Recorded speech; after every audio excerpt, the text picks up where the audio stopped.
This is my Bible. I am what it says I am. I have what it says I have. I can do what it says I can do. Today I will be taught the word of God. My mind is alert. My heart is receptive. I will never be the same. In Jesus' name, Amen.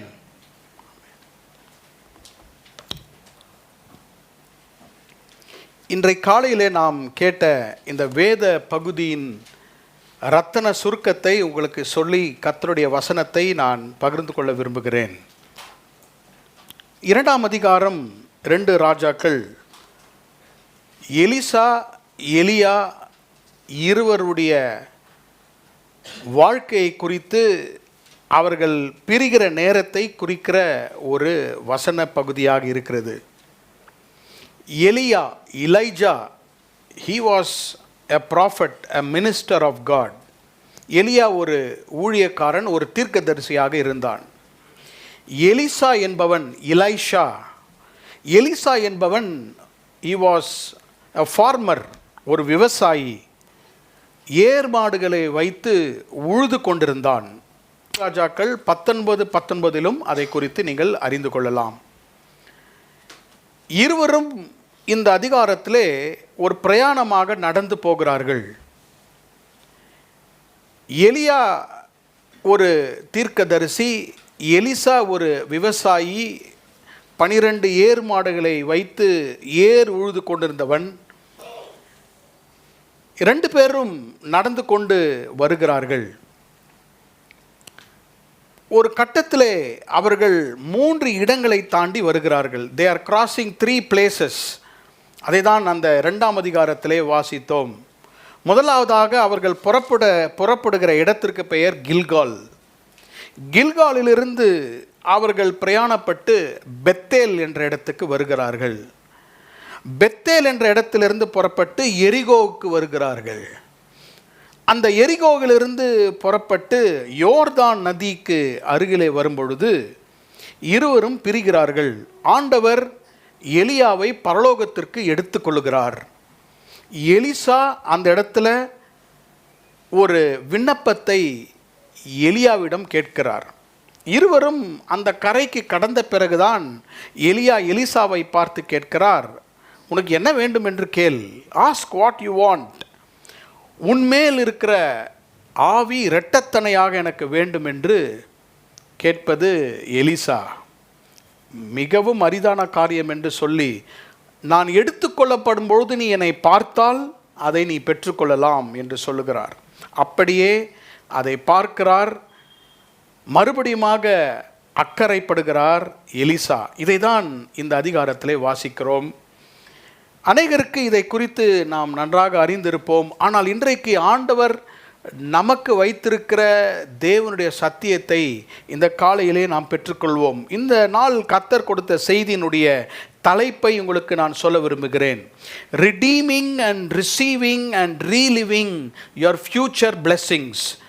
Redeeming, receiving and reliving your future blessings.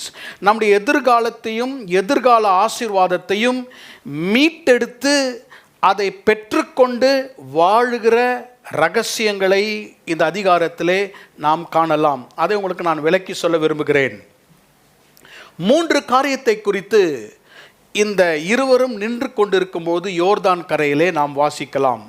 1 எலியா, 2வது Elisha, 3வது சால்வை. இலைஜா, Elisha and the mantle. இந்த 3 காரியங்களும் தான் 9ஆம் வசனத்திலே மிக மிக நம்முடைய கவனத்தை ஈர்க்கக்கூடிய காரியங்களாக இருக்கிறது. ரிடீமிங், இழந்து போன எதிர்கால ஆசீர்வாதங்களை எப்படி நாம் மறுபடியுமாக பெற்றுக்கொள்வது. 2வதாக ரிசீவிங், அதை நாம் எப்படி பெற்றுக்கொள்வது. 3வதாக எப்படி வாழ்வது, ஹவு டு ரீலிவ். இந்த 3 காரியங்களையும் இந்த அதிகாரத்திலே பார்க்கும்போது ஒரு காரியத்தை நான் முகவரையிலே நான் சொல்ல விரும்புகிறேன். ஆண்டவர் எலிசாவுக்கு அவன் வாழ வேண்டிய எதிர்காலத்தை அன்றைக்கு கொடுத்தார். God gave Elisha the destiny of his life while he was standing on the shore of Jordan. அன்றைக்கு வரைக்கும் எலிசா அவனுக்கு ஒரு பாஸ்ட், ஒரு கடந்த காலம் இருந்தது. அவன் தெரிந்து கொண்ட ஒரு எதிர்காலம், the future that he sous for himself. குடும்பத்தில் இருந்து அவனுக்கு வந்த ஒரு ஆக்குபேஷன், அவனுடைய வேலை என்னவென்றால் ஏர் மாடுகளை அவன் உழுது கொண்டிருந்தான், அந்த ஏறிட்டு கொண்டிருந்தான். ஆனால் எலியாவை பின்பற்றின பிறகு கர்த்தர் வேறொரு எதிர்காலத்தை கொடுத்தார். God gave him a future that was redeemed.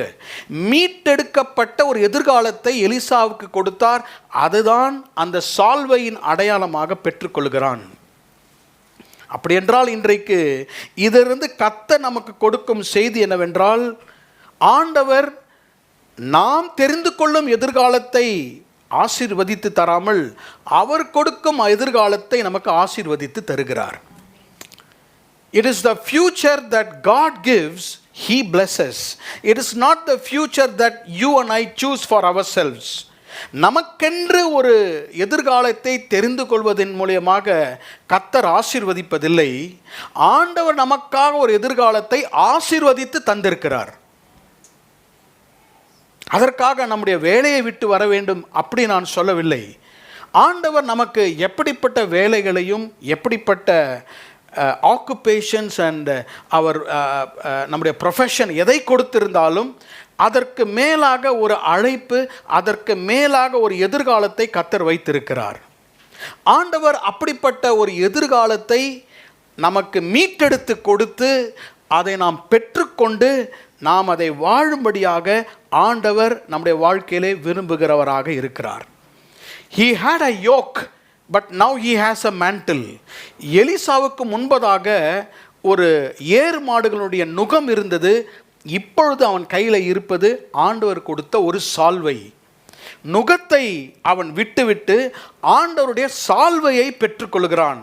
He left the yoke that he chose and now he has got a mantle from the Lord. ஆண்டவரிடத்திலிருந்து ஒரு காரியத்தை அவன் பெற்றுக்கொள்கிறான். 3 காரியத்தை நான் முன்பதாகவே சொன்னேன். எலியா, எலிசா, சால்வை. Elijah, Elisha and the mantle. Elijah stands for our savior. எலியா என்பவர் நம்முடைய இரட்சகராகிய இயேசுவுக்கு அடையாளமாக இருக்கிறார். எலிஷா, எலிசா எதற்கு அடையாளமாக இருக்கிறார்? பரிசுத்தவான்களுக்கு அடையாளமாக இருக்கிறார். the saints of God. மூன்றாவதாக அந்த சால்வை, the mantle stands for the spirit of the Lord. ஆண்டவருடைய அபிஷேகம், ஆண்டவருடைய பரிசுத்த ஆவியானவருக்கு அடையாளமாக அந்த சால்வை இங்கே காணப்படுகிறது. 2ஆம் அதிகாரத்திலே இருவரும் நடந்து போகிறார்கள். எலிசா தன்னுடைய ஏர் மாடுகளை விட்டு எலியாவை பின்தொடர்ந்து அவன் போய்கொண்டே இருக்கிறார். He had all potential in his life.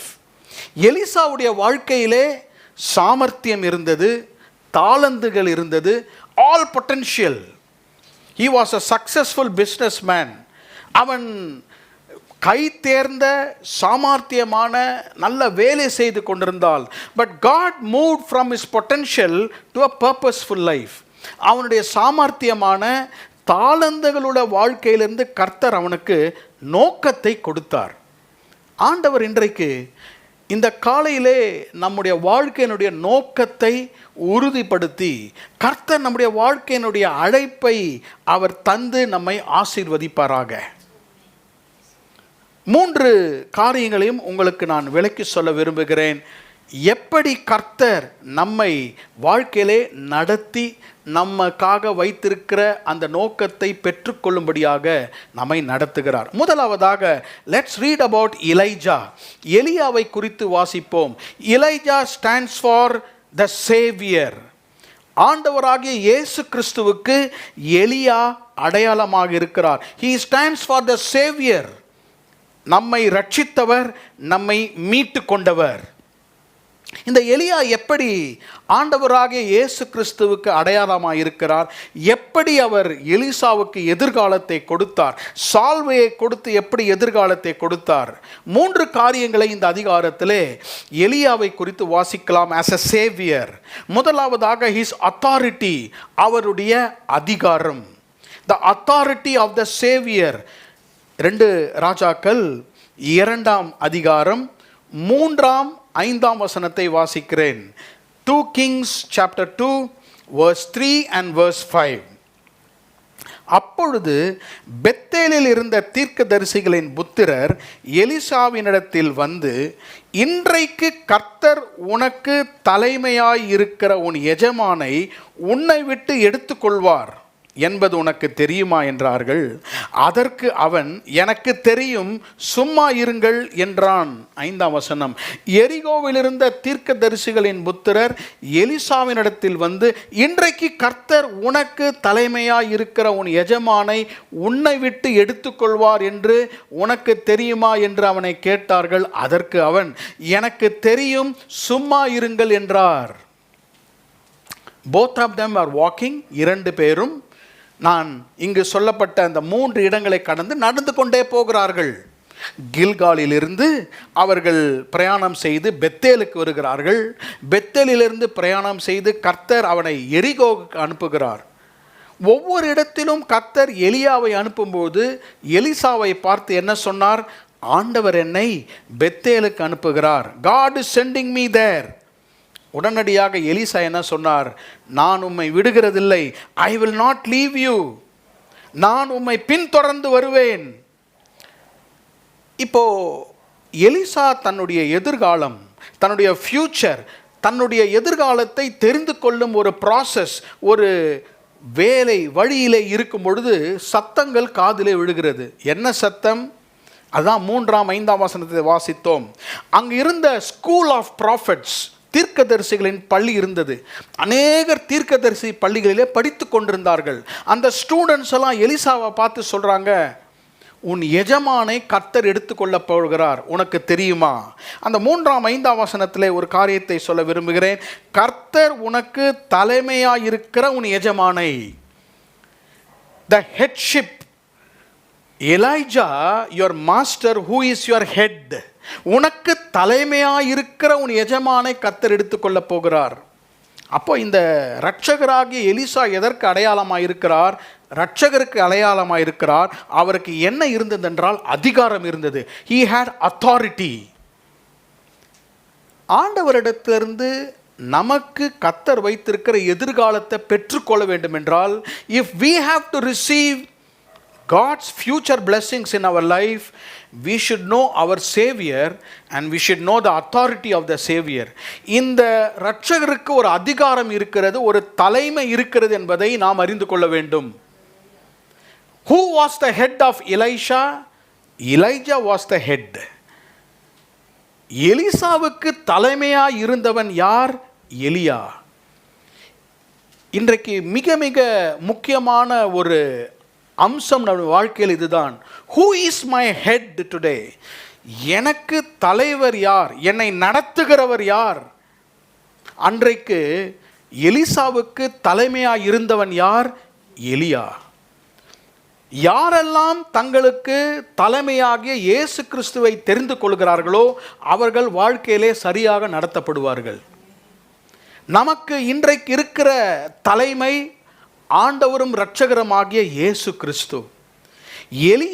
எலியா தான் எலிசாவுக்கு தலைமையாக இருந்தான். he was very very submissive to the leadership. தலைமைக்கு கட்டுப்பட்டிருந்து என்னை நடத்துகிறவர் எலியா என்பதை அவன் பின்பற்றி ஒவ்வொரு இடம் விட்டு ஒவ்வொரு இடம் வருகிறார். கூட இருந்தவர்களாம் சொன்னார்கள், நீ அவரை பின்தொடர்ந்து போனால் உனக்கு எதிர்காலம் கிடைக்காது. You come behind as. அவன் சொன்னான், எல்லாம் சும்மா இருங்கள், I will follow because he is my head. எனக்கு தலைமை யார் என்றால் எலியா தான் எனக்கு தலைமை. எனக்கு அன்பான சகோதர சகோதரிகளே, நம்முடைய வாழ்க்கையிலே ஆசீர்வாதங்கள், நம்முடைய எதிர்காலத்தை நாம் பெற்றுக்கொள்ள வேண்டும் என்றால் the foundation is who is the Lord of our life. இதுதான் அடித்தளமே. ஆரம்பமே நம்முடைய தலைவரை சரியாக தெரிந்து கொள்ள வேண்டும் என்றால், நாம் தெரிந்து கொண்ட தலைவன் அவனுடைய இடத்திற்கு தான் நம்மை கொண்டு போவான்.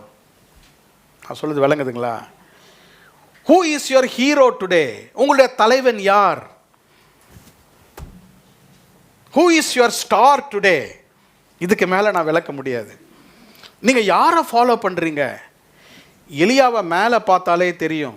அவன் போட்டிருக்கிற ட்ரெஸ்ஸு, அவனுடைய எல்லாத்தையும் பார்த்தாலே இவர் இவருடைய ஃபாலோவர். முதலாவதாக பாருங்கள், he was the head authority of Elijah. ரெண்டாவது the apparel of Elijah. the apparel, அவன் போட்டிருந்த வஸ்திரம். எலியா என்ன வஸ்திரம் போட்டிருந்தான் தெரியுமா உங்களுக்கு? 2 ராஜாக்கள் 1ஆம் அதிகாரம் 8ஆம் வசனம், 2 Kings 1 and verse 8. அதற்கு அவர்கள், அவன் மயிர் உடையை தரித்து வார்க்கச்சையை தன் அறையிலே கட்டி கொண்டிருந்தான் என்றார்கள். அவனுடைய ட்ரெஸ்ஸு இங்கே 2 தான் சொல்லப்பட்டிருக்கிறது. 3 காரியங்கள் இருந்தது. ஒன்று ஹேரி கார்மெண்ட், மயிர் உடை, ஃபர், ஹேர். அந்த ஃபுல்லாக ஃபர் அண்ட் ஹேர் இருந்தது. மயிரால், அது எல்லாம் முடியால் இருந்தது. அனிமல் ஃபர்ராக இருக்கும்னு நினைக்கிறேன். அவன் குளிர் டெசர்ட்டில் இருந்தான், பாலைவனத்தில் இருக்கும்பொழுது அவனை பாதுகாத்தது. he had a covering over him. ரெண்டாவது பாருங்க, அவனுக்கு ஒரு கேர்டில், ஒரு பெல்ட் இருந்தது. இடுப்பிலே ஒரு கச்சையை கட்டி இருந்தான். அவனுடைய ட்ரெஸ் அவனை விட்டு விழுந்து விடாதபடி ஓடும் பொழுது அந்த கச்சையை, பெல்ட்டை கட்டுவார்கள். இது 2த்துக்கு மேலாக ஒரு முக்கியமான ஆடை இருந்தது. அதுக்கு பேர் தான் மேண்டில், சால்வை. அந்த சால்வையை போர்த்தி கொண்டிருந்தார் இந்த எலியா. அவர் ட்ரெஸ்ஸை பார்த்த உடனே நம்ம பார்க்கும்போது அவர் மேலே ஒரு அபிஷேகம் இருந்தது. See, our dress always tells our calling in life. நம்முடைய அவுட்வர்ட் அப்பியரன்ஸ் எப்போதுமே இன்வர்ட் ஆட்டிடியூடை வெளியே காட்டும் இல்லையா? நம்ம உள்ள என்ன நினைக்கிறோமோ அப்படிதான் வெளியே நம்ம காட்சியளிப்போம். நான் சொல்கிறது உண்மைதானே? அப்போது நமக்கு வெளி தோற்றம், how we appear tells many things about us. நாம் வெளியே எப்படி காட்சி அளிக்கிறோமோ அது அதிகமாக மற்றவர்களுக்கு சொல்லுகிறது. மூன்றாவது பாருங்க, இந்த இரட்சகராகிய எலியாவுக்கு அத்தாரிட்டி இருந்தது, அவனுக்கு உடை இருந்தது. மூன்றாவது, அவன் மேலே எடுத்துக்கொள்ளப்பட்டான். he was ascended into heaven. சுழல் காற்றிலே ஆண்டவர் எலியாவை மேலே எடுத்துக்கொண்டார். ஆண்டவராகிய இயேசு கிறிஸ்துவும் இந்த உலகத்திலிருந்து மேலே எடுத்துக்கொள்ளப்பட்டார். நம்முடைய ஆண்டவராகிய இயேசு கிறிஸ்து மரித்து உயிரோடு எழுந்து அவரை மேலே எடுத்துக்கொள்ளப்பட்டார். பிதாவாகிய தேவன் ஆண்டவராகிய இயேசுவை ஆவியினாலே நிரப்பி பரலோகத்திற்கு எடுத்துக்கொள்ளப்பட்டார். நான் ஏன் இதை சொல்லுகிறேன் என்றால், முதல் குறிப்பாக எலியா நம்மை ரட்சிக்கிற மீட்பராக இருக்கிறார். This Elijah that day is going to give him a future. அவன் மேலே இருந்த வஸ்திரம் என்ன? 3 காரியம் என்று பார்த்தோம் இல்லையா? முதலாவதாக அந்த மயிரால் இருந்த ஒரு உடை, ஹேரி கார்மெண்ட். ரெண்டாவதாக கேர்டில், பெல்ட். மூன்றாவதாக ஒரு மேண்டில், ஒரு சால்வை. அவன் எடுத்துக்கொள்ளப்படும் பொழுது இந்த சால்வையை தான் எலிசா பெற்றுக்கொள்ளப் போகிறார். இன்றைக்கு நம்முடைய சால்வையை எங்கிருந்து பெற்றுக்கொள்கிறோம்? Where do we receive our mantle today? என் வாழ்க்கையின் நோக்கத்தை நான் எங்கு பெற்றுக்கொள்கிறேன்? ஜெபத்தோடு கர்த்தருக்குள்ளாக இருந்து ஆண்டவரே என் வாழ்க்கையின் எதிர்காலத்தை பெற்றுக்கொள்கிறோமா? இல்லை என்றால் வேறு இடத்திலிருந்து நாம் பெற்றுக்கொள்வோமா? ஒரு மனிதன் தன்னுடைய எதிர்காலத்தை சரியாக பெற்றுக்கொண்டால் அவன் மிகவும் மனரம்பியமாக சந்தோஷமாக இருப்பான். இப்போ நான் சரியான எதிர்கால ஆசீர்வாதத்தில் இருக்கிறேன்னா இல்லை வேற ஏதாவது ஒரு எதிர்காலத்தில் இருக்கிறேன்னா எப்படி கண்டுபிடிப்பது என்றால், முதலாவதாக பாருங்க, சரியான நோக்கத்தில் சரியான கர்த்தருடைய பாதையிலே இருக்கிறவர்கள் பின்பாக திரும்பி பார்க்க மாட்டாங்க. சிலர் எப்போதுமே நான் எப்படி இருந்தேன் தெரியுங்களா உங்களுக்கு, நான் இப்படிலாம் இருந்தேன், நான் இப்படி ஆயிட்டேன்னா they are not happy ன்னு அர்த்தம். Always talking about past. ரெண்டாவது பார்த்தீங்கன்னா, மற்றவர்கள் முன்னேறுவதை பார்த்து பொறாமை கொண்டால் அவங்க எதிர்காலத்தில் அவங்க சந்தோஷமாக இல்லை என்று அர்த்தம். If they are jealous of others, மற்றவர்களுடைய எதிர்காலத்தை பார்த்து அவர்கள் மிகவும் பொறாமை கொண்டால், இப்போ இதெல்லாம் symptoms of not happy with the future. இங்கே இருக்கிற அந்த தீர்க்கதரிசிகள் எல்லாம் அப்படி தான் இருந்தாங்க. எலிசாவை பார்த்து அவங்க ரொம்ப பொறாமை கொண்டார்கள். அவங்க எப்போதுமே கடந்த காலத்தை பார்த்து கொண்டிருந்தார்கள். மூன்றாவது பாருங்க, இந்த சிம்டம் பார்த்தீங்கன்னா, they don't want change in their life. மாற்றங்களை எதிர்த்து கொண்டே இருந்தார்கள். எனக்கு அன்பான சகோதர சகோதரிகளே, முதலாவதாக இன்றைக்கு நம்முடைய எதிர்கால ஆசீர்வாதத்தை பெற்றுக்கொள்ள வேண்டும் என்றால், we have to have an Elijah in our life, and that Elijah is the Savior, the Lord Jesus Christ. எலியா எனப்பட்ட இரட்சகர், அவர்தான் நம்மை நடத்துகிறவர். இயேசுதான் என்னை ரட்சிக்கிறவர். அவர்தான் நான் இழந்து போனவைகளை எனக்கு தருகிறவர். He is the one who redeems me. We should be very careful to choose our lead and our head today. என்னை நடத்துகிறவர், எனக்கு தலைமையாக இருக்கிறவர் யார் என்பதை முதலாவதாக இன்றைக்கு சரியாக நாம் அறிந்து கொள்ள வேண்டும். நீங்கள் என்னை இன்றைக்கு கேட்டால், அப்பொழுது என்னை சரியாக தலைமையாக நடத்துகிற ஒரு தலைவர் யார் என்று என்னை கேட்டால், ஆண்டவராக இயேசு கிறிஸ்து என்று நான் சொல்லுவேன். Jesus is our leader. இயேசுதான் என்னுடைய இரட்சகர். அவர்தான் எனக்கு எல்லா எதிர்காலத்தையும் பூர்த்தி செய்து தருகிறவர். ரெண்டாவது பாருங்க, இந்த 9ஆம் வசனத்தில் இரண்டாவது யார் என்றால் எலிஷா. இந்த எலிசா எதற்கு அடையாளமாக இருக்கிறார் என்றால், உங்களைப் போல என்னைப் போல ஒரு பரிசுத்தவான், a saint, ஒரு பரிசுத்தவானுக்கு அடையாளமாக இருக்கிறார். இந்த எலிசா என்னென்னலாம் அவன் வாழ்க்கையில் நடந்தது, 7ஆம் வசனம், 8ஆம் வசனம், 9ஆம் வசனத்தை நான் வாசிக்கிறேன். என்னோடு கூட நீங்கள் பின்பற்றுங்கள். தமிழிலே வாசிக்கிறேன். Let me read verse 7, verse 8 and verse 9. Please follow that with me. தீர்க்கதரிசிகளின் புத்திரரில் 50 பேர் போய் தூரத்தில் பார்த்து கொண்டு நின்றார்கள். அவர்கள் இருவரும் யோர்தான் கரையிலே நின்றார்கள். 8ஆம் வசனம். அப்போது எலியா தன் சால்வையை எடுத்து முறுக்கி தண்ணீரை அடித்தான். அது இரு பக்கமாக பிரிந்தது.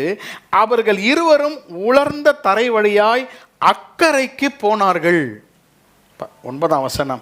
அவர்கள் அக்கறை பட்ட பின்பு எலியா எலிசாவை நோக்கி, நான் உன்னை விட்டு எடுத்துக்கொள்ளப்படும் முன்னே நான் உனக்கு செய்ய வேண்டியது என்ன கேள் என்றான். 7ஆம் வசனம், 8ஆம் வசனம், 9ஆம் வசனத்தில் இருவரும் நின்ற இடத்தை சற்று கவனிக்கும்படியாக உங்களை கேட்டுக்கொள்கிறேன். 7ஆம் வசனத்தில் எங்கே நிற்கிறாங்க ரெண்டு பேரும்? யோர்தானுக்கு கரையிலே நிற்கிறார்கள். they are standing on the other side of Jordan. 8ஆம் வசனத்தில் எங்கே நிற்கிறார்கள்? யோர்தானுக்கு நடுவிலே நிற்கிறார்கள். they are walking on the dry ground. இரு பக்கமாய் பிரிந்தது.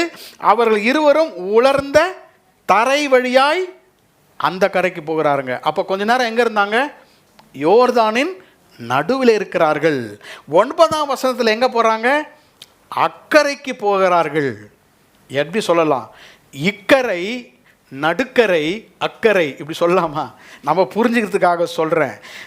இந்த கரையில் இருக்கிறாங்க, இக்கரையில் இருக்கிறாங்க, அப்புறம் நடுவில் இருக்கிறாங்க, நடுக்கரையில் இருக்கிறாங்க, அப்புறம் அக்கறைக்கு போகிறார்கள். இது நம்ம வாழ்க்கையிலே மிக மிக முக்கியமான காரியம். வேர் we have to hold on to our future.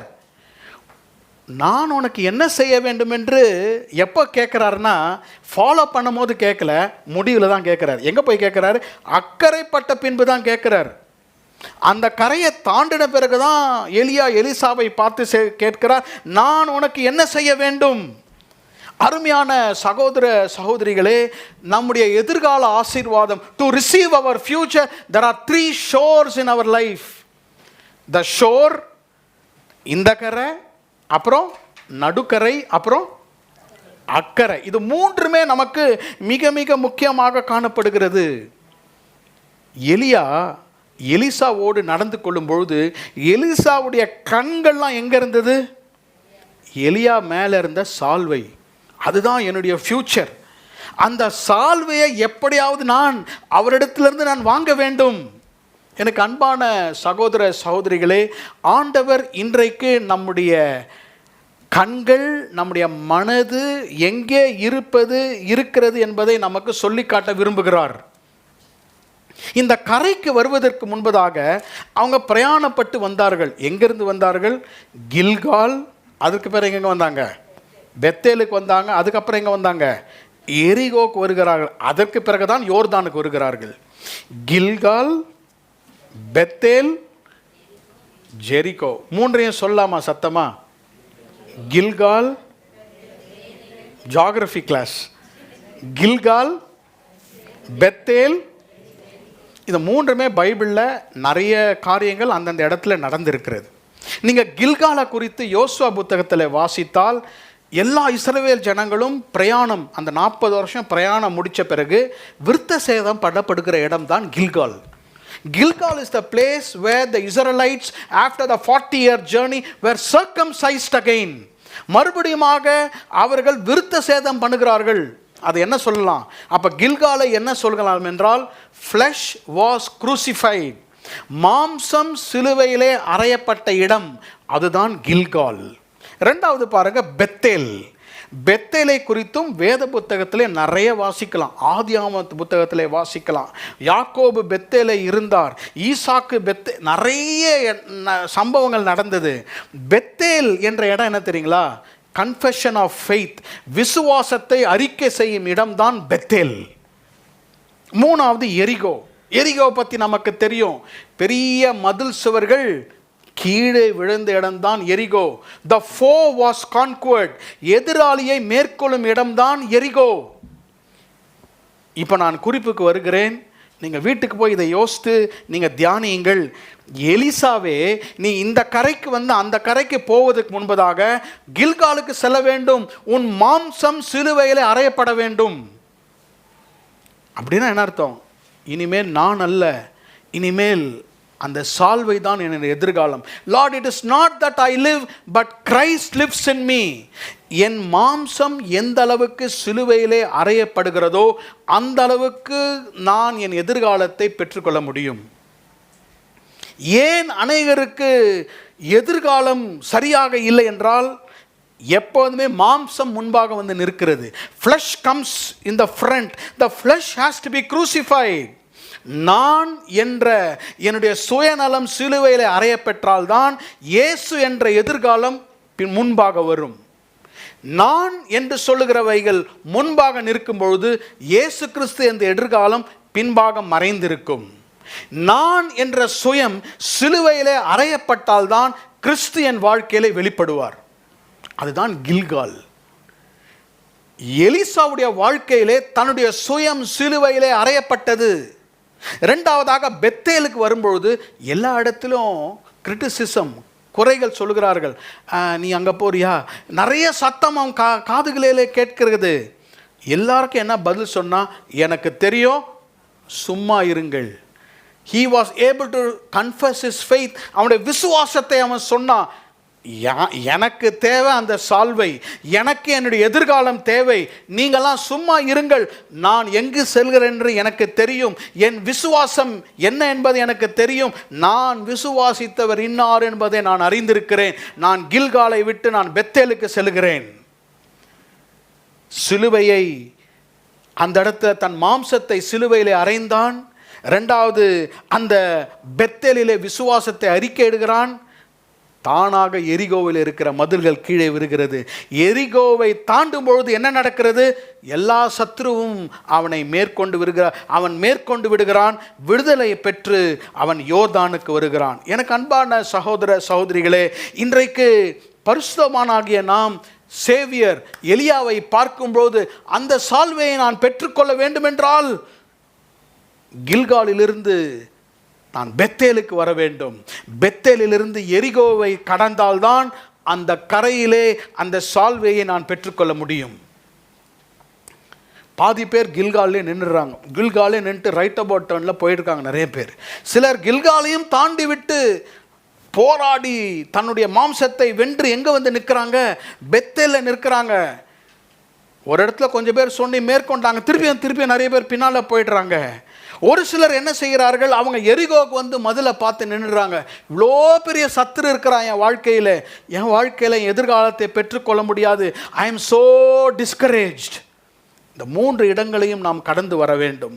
இந்த 3 யுத்தங்களையும் நான் மேற்கொண்டு வரும்பொழுதுதான், யோர்தானுக்கு வரும்பொழுதுதான் அங்கே நம்முடைய காதுகளிலே சத்தம் கேட்கப்படுகிறது. இவ்வளவு நாட்கள் எலிசாவிடம் இதை கேட்கவில்லை.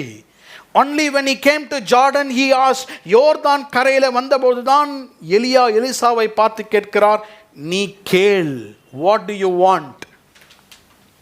அப்போ கர்த்தர் எங்கே வந்து நம்ம கேட்பாரு, இதை 3 தாண்டி வந்த பிறகு தான் கர்த்தர் என்ன கேட்கிறாரு, what do you want? உனக்கு என்ன வேண்டும் என்று கேட்கிறார்.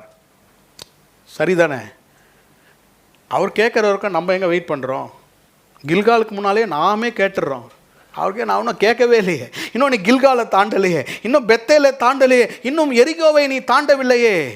ஆண்டவர் நம்மை பார்த்து இன்றைக்கு கேட்கிறார், what do you want me to do? 9ஆம் வசனத்தில் நான் உனக்கு செய்ய வேண்டியது என்ன? த சேவியர், ரட்சகர். 2வது த செயின்ட் நாம். 3வது கடைசியான காரியம் அந்த சால்வை, த மேண்டில்.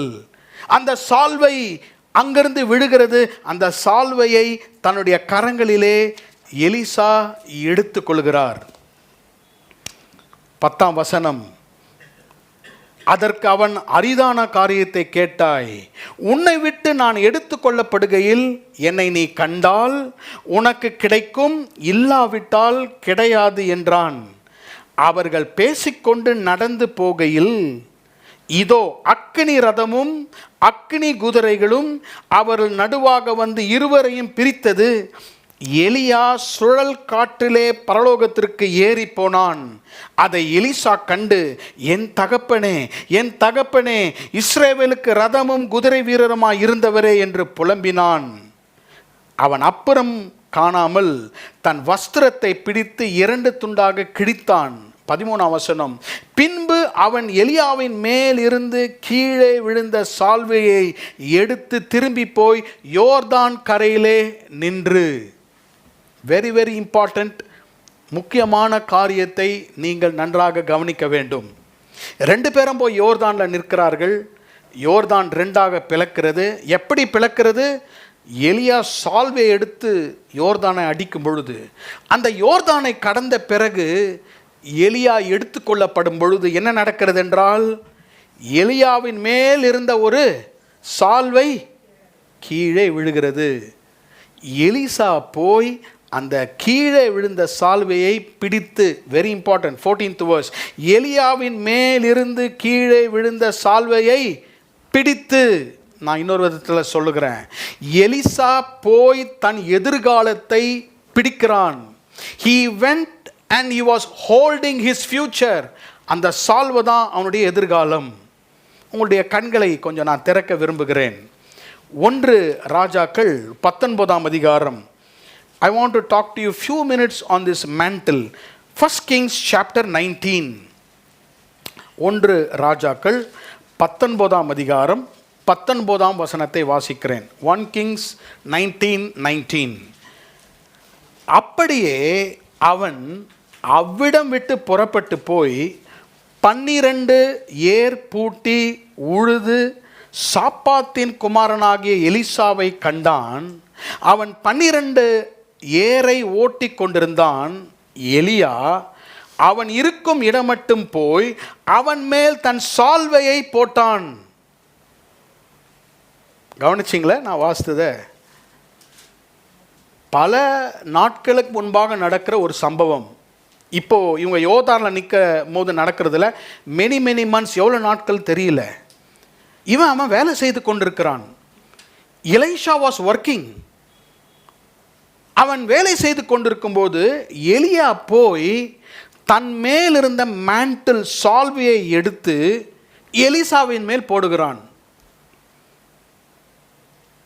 அன்னைக்கே சால்வையை எலியா யாரு கொடுத்துட்டான்?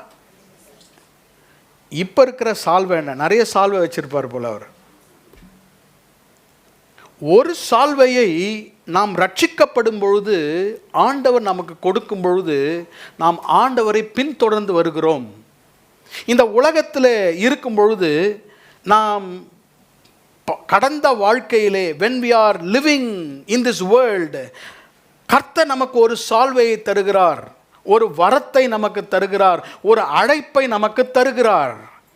இந்த சால்வை, இந்த ரட்சிப்பு, இந்த ஃபாலோவிங்கை நாம் பெற்றுக்கொண்டு எலியாவை பின்தொடர்ந்து வருகிறான் எலிசா. அன்னைக்கு தொடங்கினவன் இதுவரைக்கும் he started following. அப்போ எலிசாவுடைய கரத்தில் ஒரு சால்வை இருக்கிறது.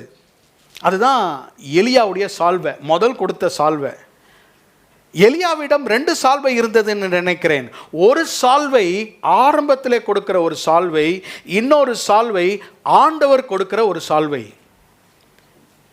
இவங்க யோர்தானை கடந்த பிறகு 2 ராஜாக்கள் 2ஆம் அதிகாரத்தில் நாம் வாசித்தது போல, எடுத்துக்கொள்ளப்படும் பொழுது எலியா சால்வையை இப்பொழுது போன தடவை போட்ட மாதிரி போடலை, சால்வை தானாக விடுகிறது. நம்மேல் நாம் அறியாமலேயே ஆண்டவரை தரிசிக்கும் பொழுது, இரட்சகரை தரிசிக்கும் பொழுது உங்கள் மேல் அந்த சால்வையை கர்த்தர் விழ செய்வார். இது பேர் தான் அபிஷேகம், இது பேர் தான் அழைப்பு, இது பேர் தான் நோக்கம், இது பேர் தான் உண்மையான எதிர்காலம். ஆண்டவர் உங்களை ரட்சித்த பொழுது ஒரு சால்வையை கொடுத்தார். அன்னிலிருந்து எலிசா எலியாவை பின்தொடர்ந்து கொண்டே வருகிறான். ஒரு சால்வையை நான் வாங்கிவிட்டேன், இன்னொரு சால்வையை நான் வாங்க வேண்டும். இந்த சால்வை, முதல் சால்வைக்கு பெயர் ரட்சிப்பின் சால்வை, அது பேர் கிஃப்ட் என்று பெயர். 2வது சால்வைக்கு பேர் தான் double portion of the spirit. 2வது சால்வை அவனுக்கு கொடுத்தது இரட்டிப்பான ஆவி. எலியாவின் மேலிருந்த இரட்டிப்பான ஆவி எனக்கு வேண்டும் என்று அவன் கேட்கிறார். நிறைய பேர் இதை என்ன சொல்றாங்க, டபுள் பவர்னு சொல்றாங்க. அது கிடையாது. இரட்டிப்பான பங்கு, டபுள் போர்ஷன் என்று உபாகமத்திலே ஒரு வசனம் இருக்கிறது. அதுக்கு பேரு தான், குடும்பத்திலே முதலாவதாக பிறக்கிற ஒவ்வொருவனுக்கும் தகப்பன் இரட்டிப்பான பங்கை தருவார். அதுதான் அந்த டபுள் போர்ஷன். அதை நன்றாக அறிந்து கொள்ள வேண்டும். டபுள் போர்ஷன் யாருக்கு கொடுக்கப்படுகிறது வேதத்தில்? 2 மடங்கு double portion of the father spirit முதல் மகனுக்கு கொடுப்பார்கள். இரட்டிப்பானது. அதனால தான் ஆதியாமத்தில் யாக்கோபுடைய முதல் மகன் பேர் என்ன? ரூபனுக்கு கொடுக்கப்படவில்லை, யோசேப்புக்கு அதை யாக்கோபு கொடுக்கிறார். மனாசே, எப்ரஹேம், டபுள் போர்ஷனை யாக்கோபு தன்னுடைய யோசேப்புக்கு அந்த ஃபர்ஸ்ட் பார்ன் வந்துடுச்சு. அப்படி என்றால் இன்றைக்கு எல்லாருக்கும் வீட்டில் நான் 2வது 3வது 4வது பிறந்திருக்கிறேன்னா நீங்கள் பயப்படாதீங்க, யாருக்கு வேணால் தரலாம். ஆனால் அதுக்கு பேர் டபுள் போர்ஷன். அதுக்கு பேர் டபுள் போர்ஷன், இரட்டிப்பான ஒரு அபிஷேகம். அது கர்த்தர் அவர் தந்தார். யாருக்கு? எலிசாவுக்கு தந்தார். அப்படி என்றால் என்ன பாருங்க, எடுத்துக்கொள்ளப்பட்ட உடனே எலிசா எலியாவை பார்த்து சொன்ன வார்த்தை என்ன? என் தகப்பனே, என் தகப்பனே. why did he call him the father?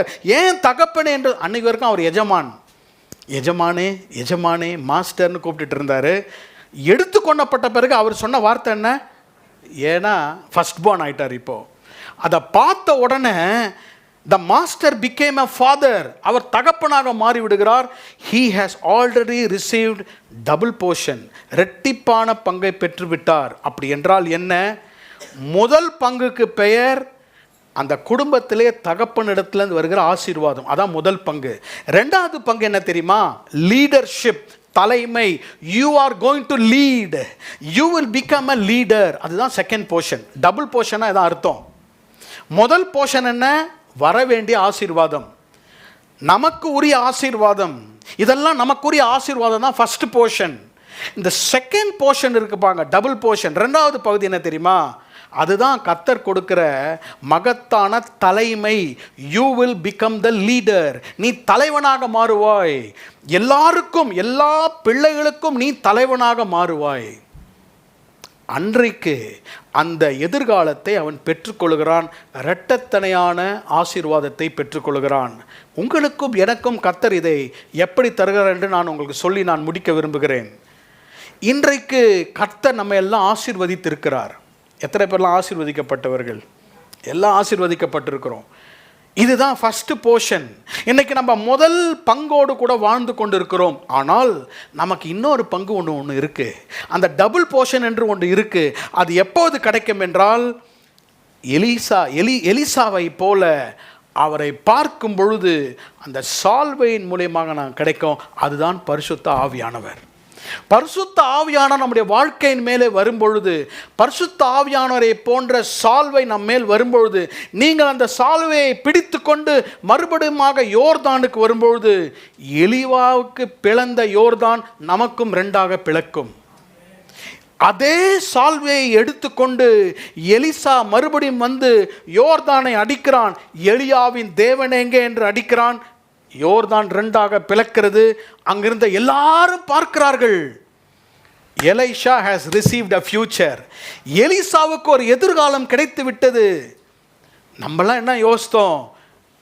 எலியா எடுத்துக்கொண்ட பிறகு இந்த எலிசாவுக்கு எதிர்காலம் கிடைக்காது.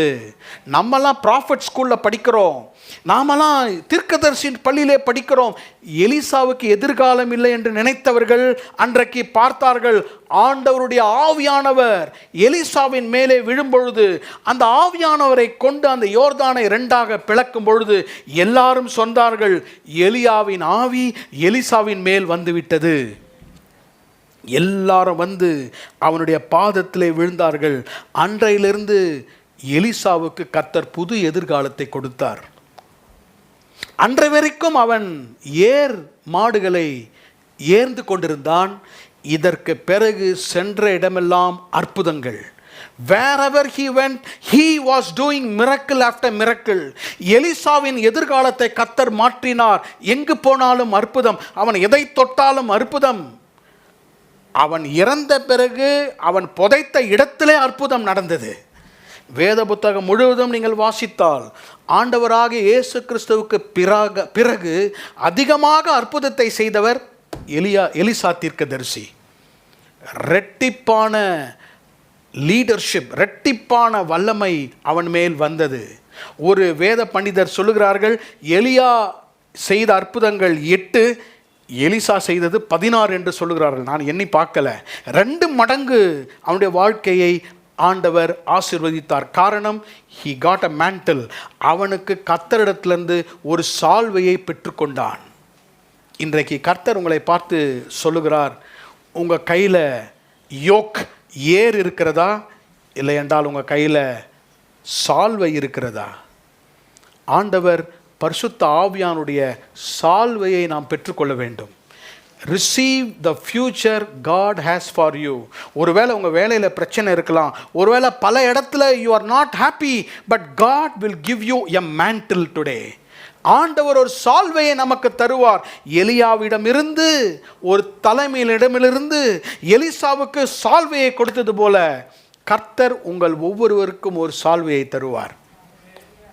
பழைய சால்வை வேண்டுமா, புது சால்வை வேண்டுமா?